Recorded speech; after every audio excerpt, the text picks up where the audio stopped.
आपलीपणाची कहाणी।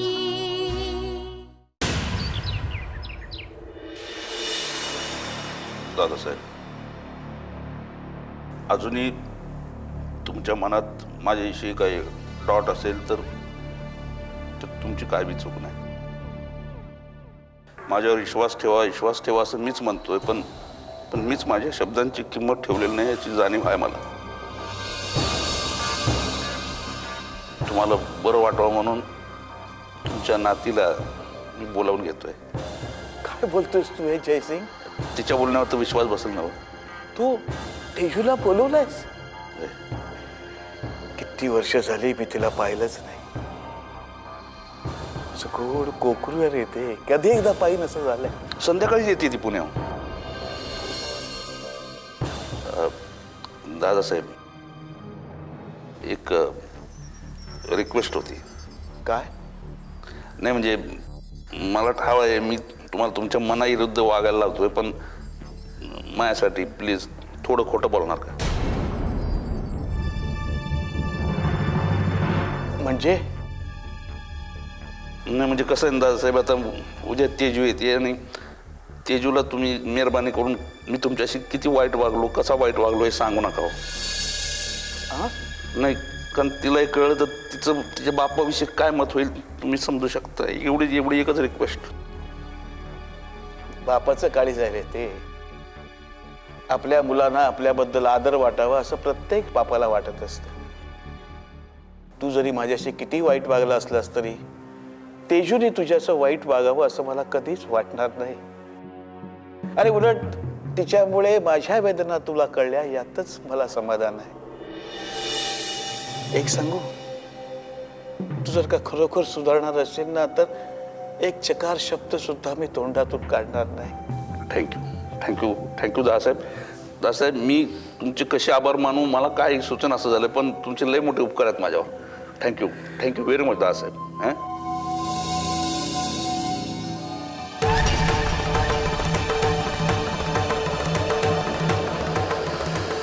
तुला खरं ऐकायचंय ना?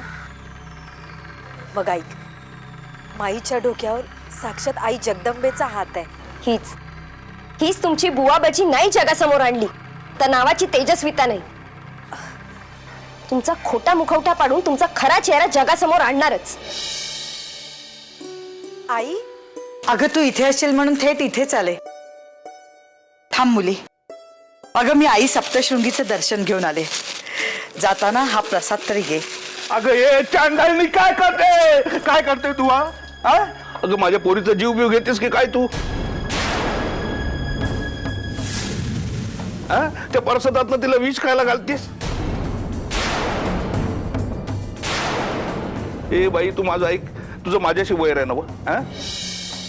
मी तुझी कट कारस्थान होऊ देत नाही। प्रत्येक ठिकाणी त्यात मोडता घालतो, मी गावाचं भलं करतो हे तुला पावत नाही म्हणून तुझं माझं वैर आहे ना? तू गावातल्या समजा लोकांना माझ्या विरुद्ध काय वाटेल ते सांगतेस। मी समजा काय ऐकून घ्यायला तयार आहे माझी आई। हे बघ, आपलं वैर आहे, तू मला मार, मला ठार मारून टाक, मी काय पण बोलणार नाही, पण माझ्या एकुलत्या एक पोरीला असं काय करू नको ग। अगं तिच्याशिवाय मला या जगात दुसरं कोणी नाहीये। डॅड, तुला आठवतंय मी तुला सांगितलं होतं घराच्या बाहेर पाऊल टाकू नको ते। ह्या बाई म्हणून ही चांडाळीन ही तुझ्या मनात माझ्या विरुद्ध काय काय बरबत असेल मला माहित नाही। अगं समजा गावकऱ्यांना हिनं माझ्या विरुद्ध काय काय सांगितलंय, मला त्याची काही चिंता नाही। मी तुझ्या पाया पडतो, पण माझ्या पोरीला मायापासून तोडू नको। अगं चांडाळणी, माझ्या सोन्यासारखी लक्ष्मी बायकोला तू मायापासून तोडलंच।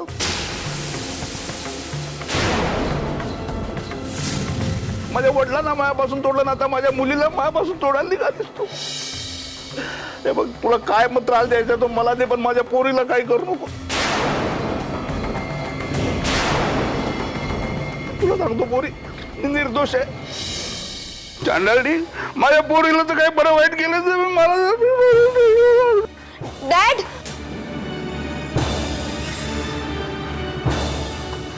डॅड, डॅड,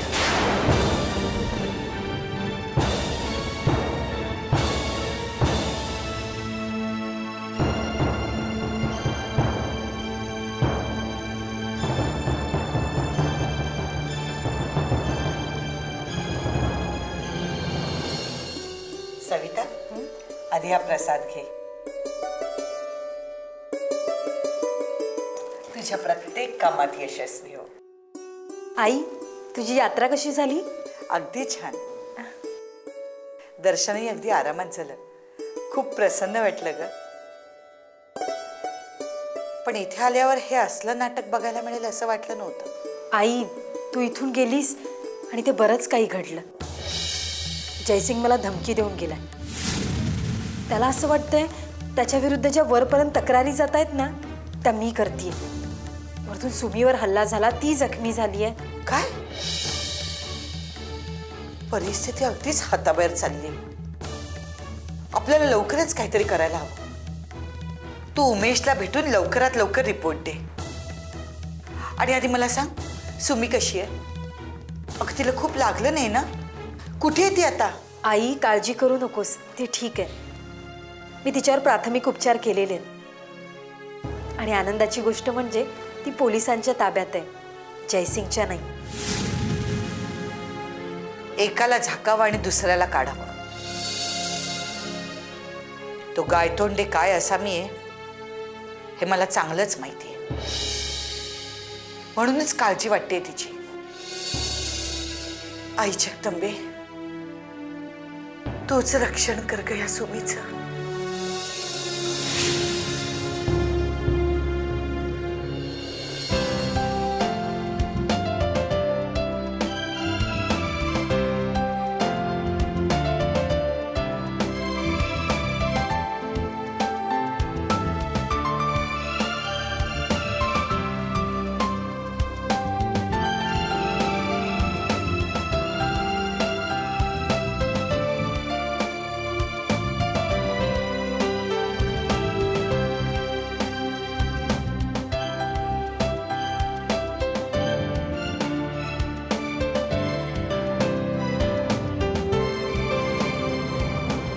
आयुष्य एकदम बदलूनच गेलंय.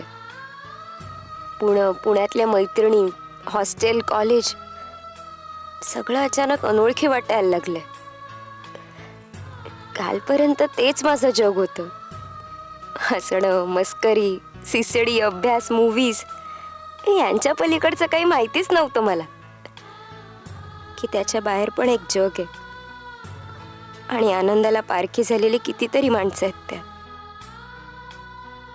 इथे किती वेगळंच आहे सगळं.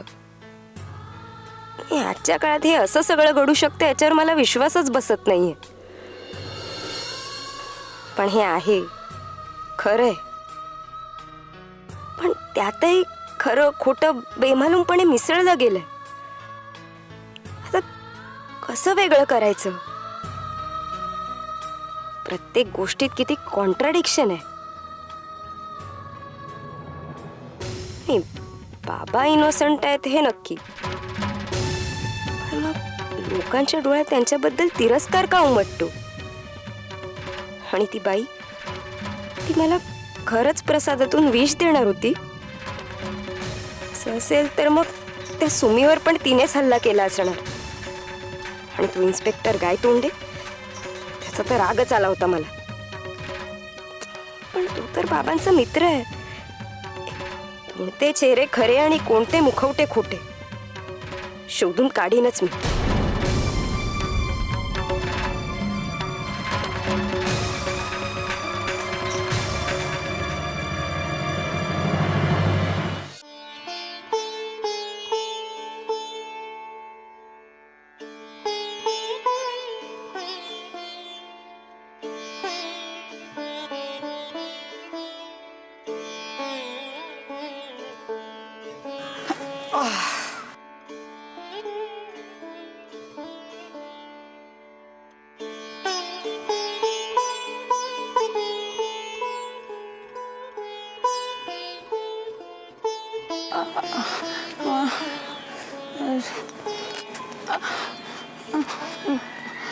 माय सुमी, सुमी, सुमी सुमी सुमी सुमी काय झालं?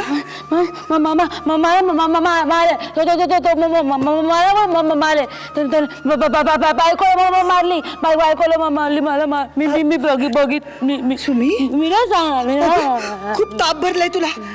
दादू भटांना लगेच बोलवायला हवं. तू आधी इथे बस बघू. ये, बस बस शांत बस. बस इथे आराम कर. बस बस.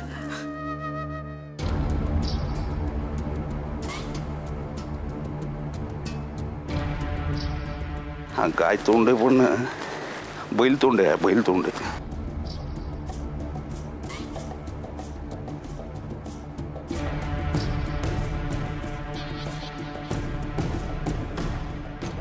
तुम्ही इथं कशाला आला? काय तोंडे फोन करायचा ना. एक महत्वाची गोष्ट सांगायला आलो.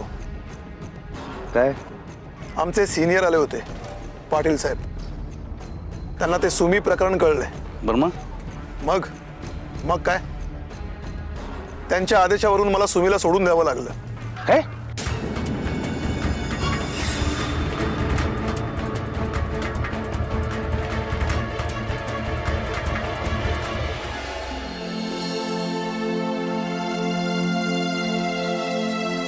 आई, सुमीला इथे आणून आपण खूप शहाणपणा केलाय.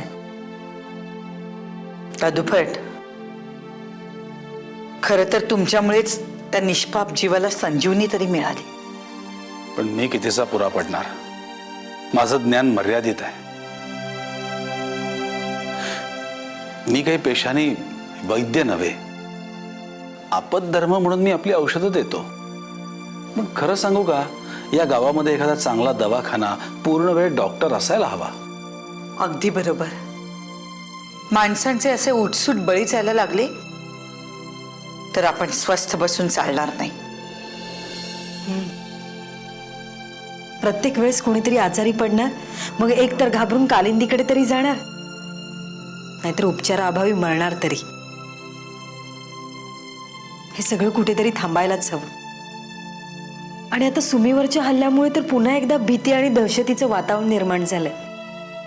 हे सगळं थांबवण्याचा, हे दुष्टचक्र भेदण्याचा काहीतरी उपाय काढावाच लागणार आहे.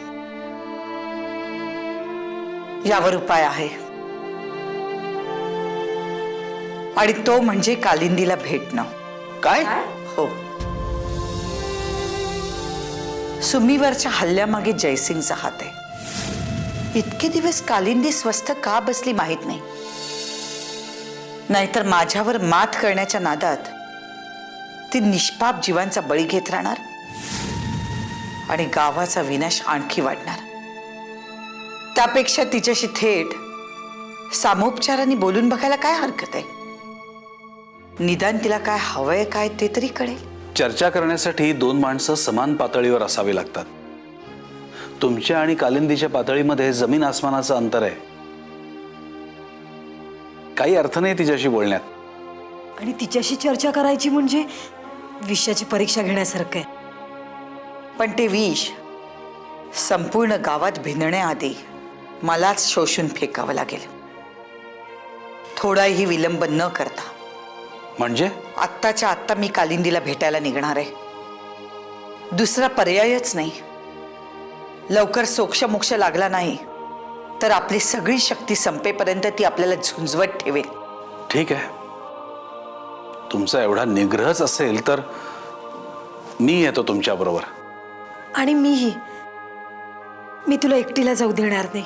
हो, पण या सगळ्याची गोदावरीला कल्पना न दिलेलीच बरी. ती उगीच चिंता करत बसेल ना. तुम्ही दोघी व्हा पुढे. मी सुमीची औषधं काढून गोदीला देतो आणि येतो. बरं, चल सविता.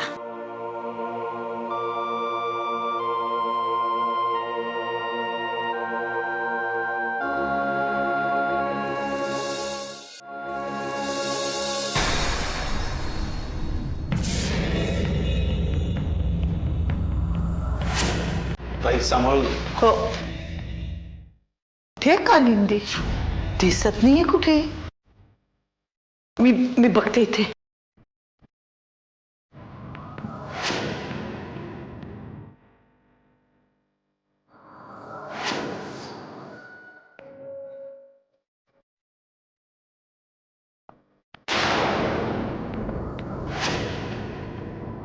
कुठे गेली कोणास ठाऊक. काहीच कळत नाहीये.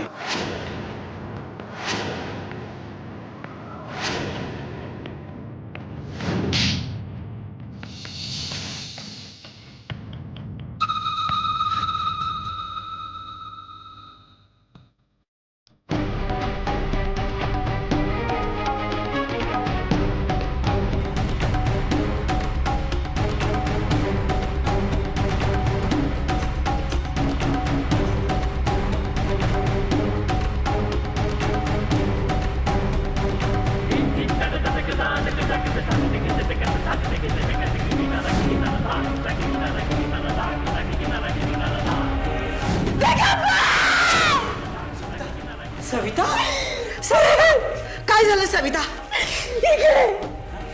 इथेच मारलं माझ्या दिगंबरला. कालिंदीने मारलं माझ्या दिगंबरला. काय सोडला नाही तिला, नाही सोडलं. दिगंबरला मारलं तिने. सविता जीव घे मी तिचा. जीव घे. जीव घे मी तिचा. शांत हो, शांत हो. नाही. शांत. माझं दिगंबरला मारलं. दिगंबरला मारलं.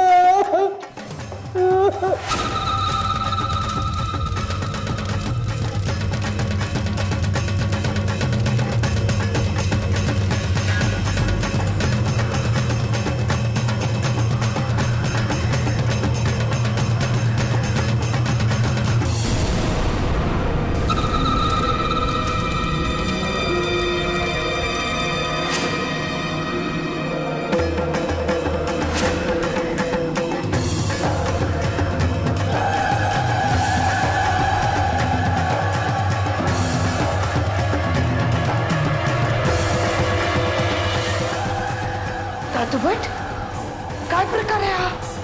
काहीच कळत नाहीये.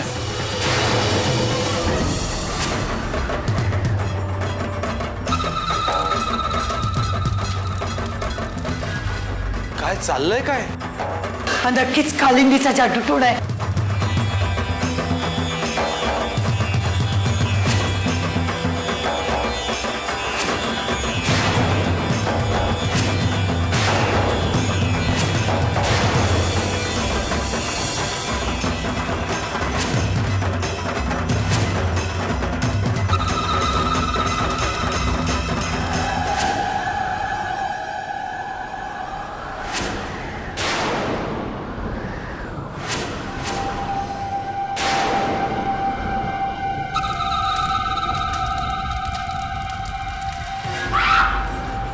सविता, सविता, दादूभट, मला वाटतं आपण निघायला हवं. नाहीतरी कालिंदी इथे नाहीये. चला चला चला सविता, सविता सांभाळ. चला